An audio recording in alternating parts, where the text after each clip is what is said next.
Православното христијанство или ортодоксното правоверното христијанство е она христијанство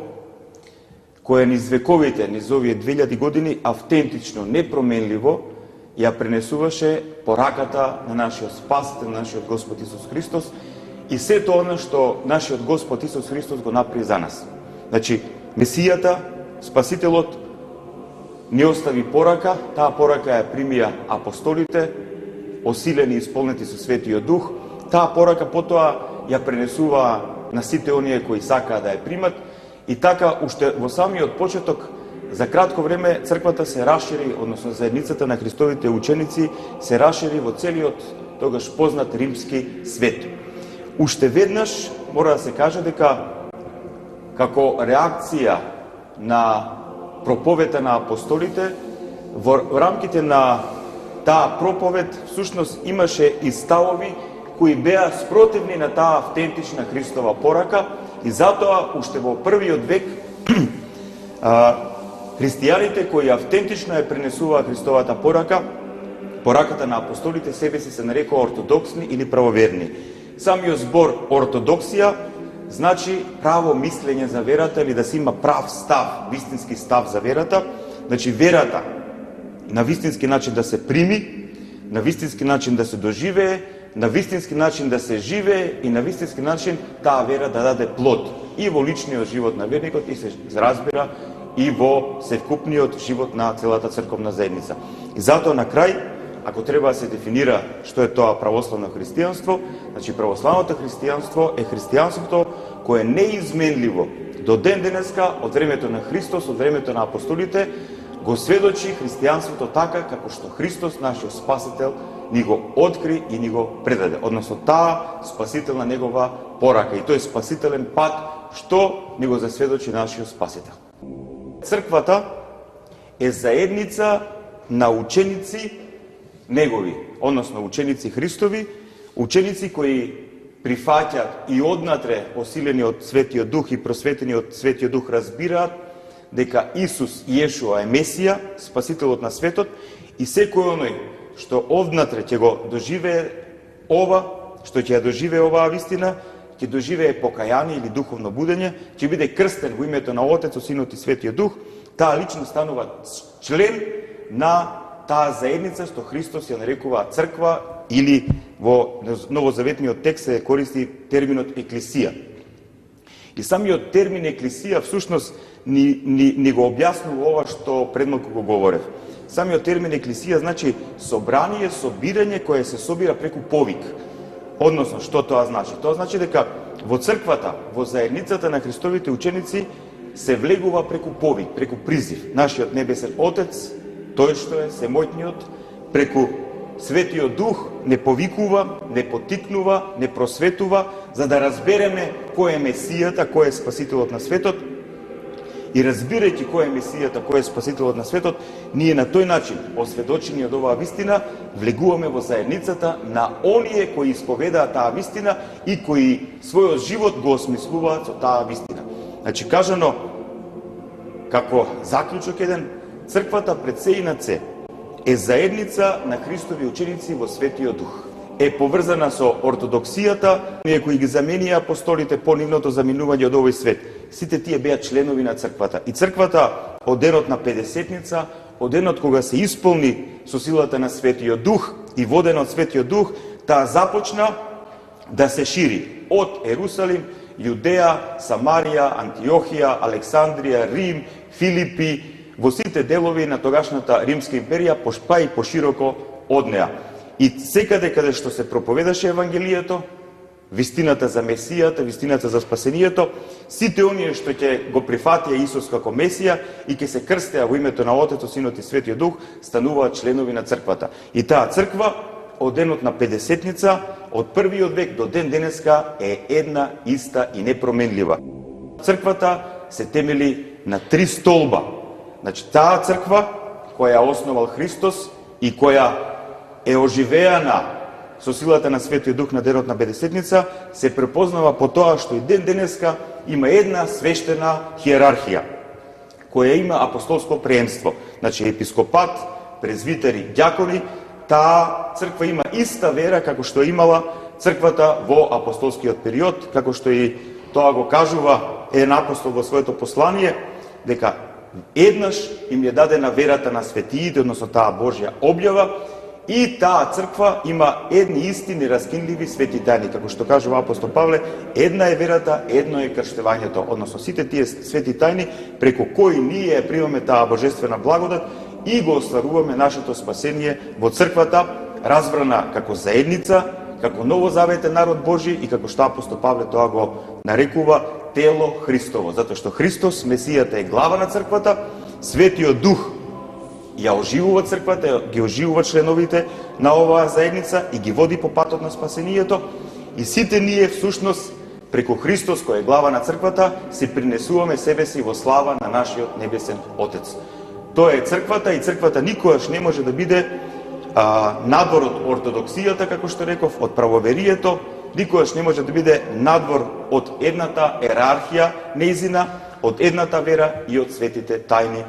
во кои и со кои се спасуваат членовите на црквата. Тајните на црквата, или како што во раната црква биле нарекували мистерион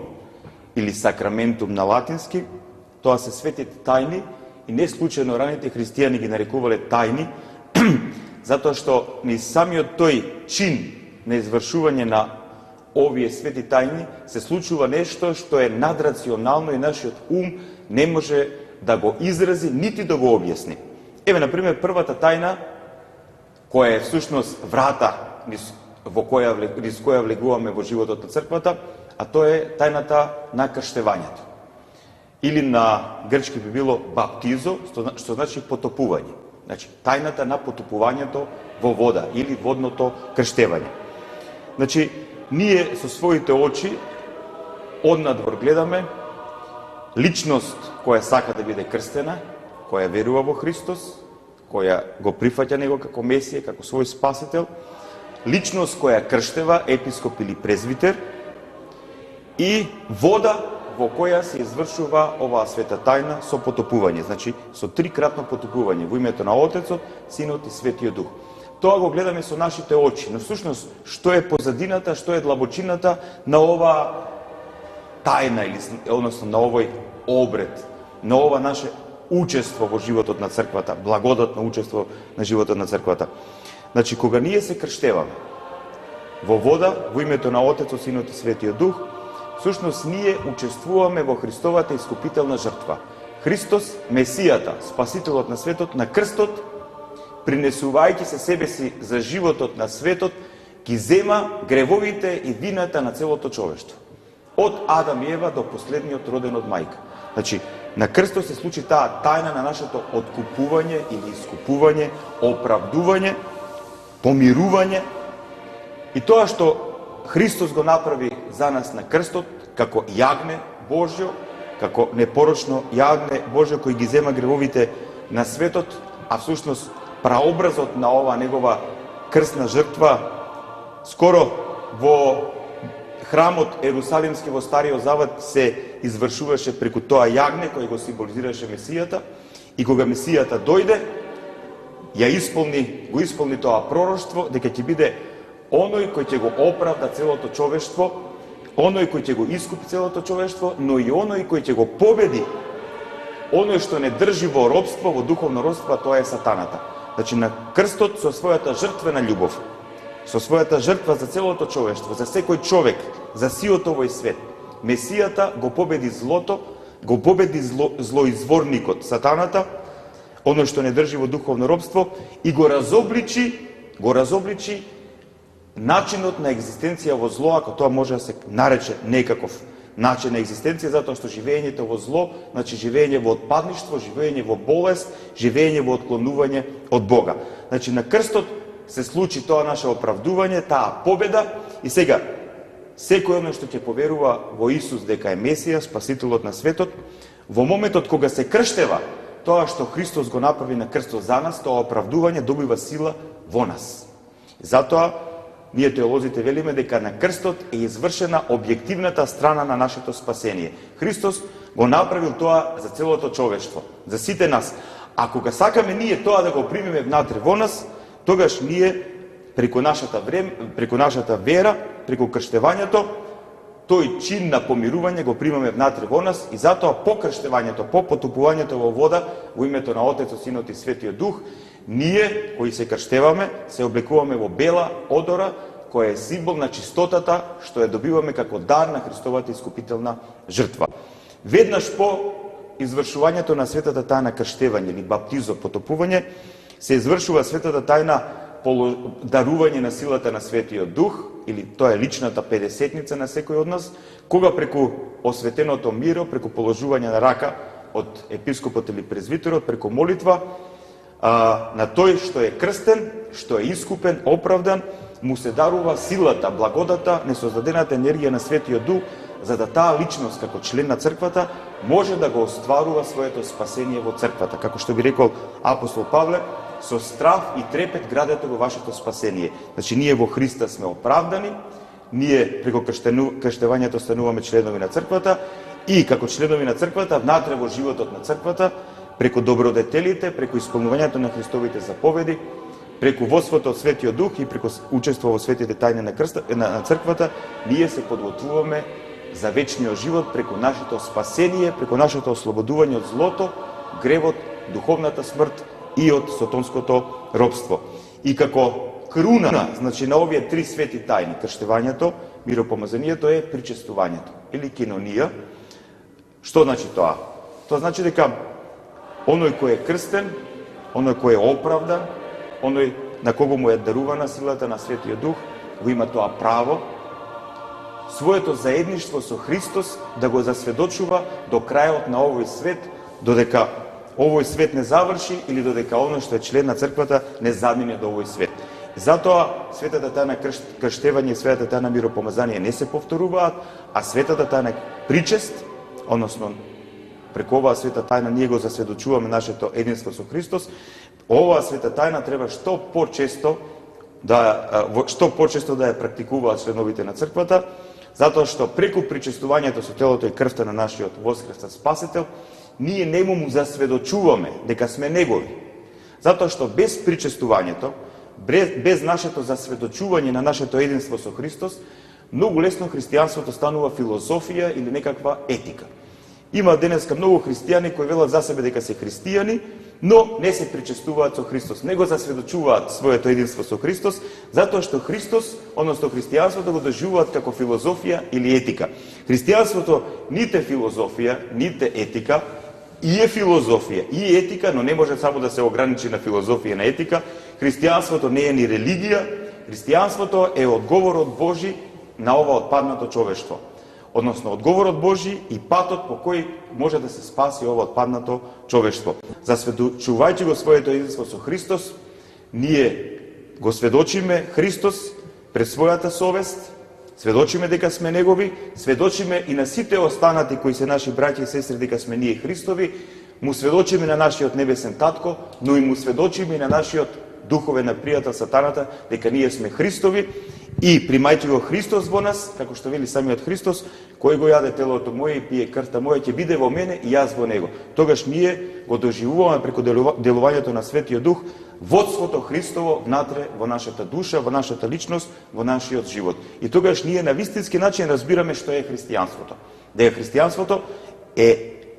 релација, врска со Бога, со нашиот небесен Отец, преко неговиот Син, во Светиот Дух и во Светата Црква. Всушност, сите свети тајни ја имаат оваа цел, да бидат наше поврзување со Бога. Овие свети тајни, значи крштевањето, миропомазанието и причестувањето се темелни свети тајни, без кои не може. Потоа, исто така, суштинска света тајна е света тајна исповед. Ако отпаднеме од нашиот духовен пат, ако со нешто се оскверниме, тогаш треба да пристапиме пред Бога и пред нашиот духовен раководител, епископ или презвитер, исповедувајќи и признавајќи ги нашите духовни промашувања и така натаму да побараме прошка од Бога, за да повторно не причисли во живиот организам на својата црква. Исто така, битни свети тајни се светата тајна свештенство, во која се пренесува тоа апостолско преемство или овластување на оние личности кои се подготвени да бидат пастири, учители, свештенослужители на црквата, тоа се епископите, презвитерите и дјаконите. Потоа имаме и светата тајна брак во која две личности, машко и женско, потикнати од својата љубов, застануваат пред Бога да добијат благослов да бидат едно. И ја имаме светата тајна маслосвет, која има за цел на оние што се болни во телото или во душата, преку молитва и преку помазување со осветено масло, Бог да им дарува исцеление на душата и телото. Всушност, овој број 7, како 7 свети тајни е земан, како број кој има во себе полнота. Всушност, како што би рекле светите отци на црквата, се што се случува во црквата, во Христовата заедница, е света тајна. Но сепак овие 7 свети тајни се суштински, сотриолошки, затоа што го остваруваат нашето спасение. Но, како што реков, и едно Господи помилуј, и една воздишка кон Бога, и кога ќе ја почувствуваме благодата Божја во нашето срце, кога Бог ќе не посети со својата милост, и тоа е света тајна, тајна на Божјото присуство во нашиот живот. Светите отци на црквата, што се подразбира под свети отци на црквата, че тоа се личности кои поверувале дека Исус е Месија, го добиле тоа внатрешно осведочување од Светиот Дух кој е тој, биле крстени, го примиле дарот на Светиот Дух, се причестувале со Христос, ги исполнувале неговите заповеди, чекореле по патот на спасението, и светите отци на црквата ни велат дека ортодоксијата или правоверието е секогаш поврзано со ортопраксијата. Ортопраксија, значи вистински начин на разбирање како треба да ја практикуваме верата. Односно, на вистински начин да знаеме како треба да се молиме, како треба да постиме, како треба да живееме во црковната заедница, како треба да пристапуваме кон светите тајни на црквата, како треба да се однесуваме кон надворешните, како што ги нарекува апостол Павле, оние што не се христијани, како треба да се однесуваме или на кој начин треба да го организираме животот во нашето семејство, односите меѓу половите и многу нешта со кои сме на еден начин предизвикани во овој свет. Значи, треба да ги дефинираме нештата. Значи, со духот на верата, со вистината на верата, треба да провериме дали тоа што ние го имаме како пракса, како дело, соодветствува со Христовите заповеди, соодветствува со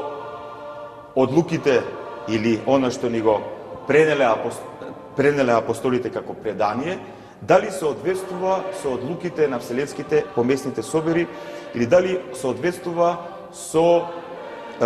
преданието, односно со духовното искуство на темелните свети отци на црквата. Значи, ние секогаш кога треба за нешто да изградиме став, ние се повикуваме прво на Христос, како тој не поучува за тоа, како тоа апостолите ни го пренеле и како тоа светите отци го разбрале, го дефинирале и ни го пренеле како ортодоксија и ортопраксија во животот. Односно, без ортопраксија, ортодоксијата навистина останува нешто што виси во воздух. И тоа е на многумина денеска им се случува, значи се нарекуваат себе си ортодоксни правоверни христијани, но кога ќе ги види човек или кога ќе поразговара со нив и кога ќе види на кој начин тие го живеат својот живот, каква им е праксата, се забележува дека нивната православна или ортодоксна вера некако им е абстрактна, тие само ја исповедаат, велат дека се дел од таа вера, но нема плодови од таа вера. И затоа, повторно ќе кажам како заклучок, како нешто за кој, за ова треба секој од нас да поразмисли,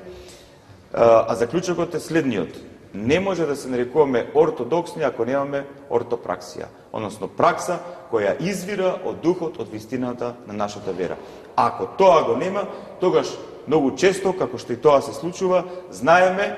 ортодоксијата да ја претвориме во карикатура. И затоа многумина денеска, можеби кон ортодоксијата имаат онакви или онакви предрасуди, затоа што имаат контакт со луѓе или имале контакт со луѓе кои себе си се нарекуваат православни христијани, но кои всушност не се православни христијани во полнотата на смислата на овој збор. повеќе се православни христијани културолошки, они припаѓаат на една нација или на еден народ кој е православен, на една култура која е православна или на една традиција која е православна, и тие само онака по навика пренесуваат некакви обичаи, некакви пракси, обреди и така натаму, без на вистински начин, суштински, духовно да влезат во нивното значење. Затоа повикувам сушност на еден начин секој оној што сака себе си да се нарече ортодоксен православен христијанин, пред да каже дека е ортодоксен православен христијанин, да провери дали на вистински начин ја исповеда таа вера, ја познава таа вера, па и потоа дали ја живее таа вера. Затоа што апостолите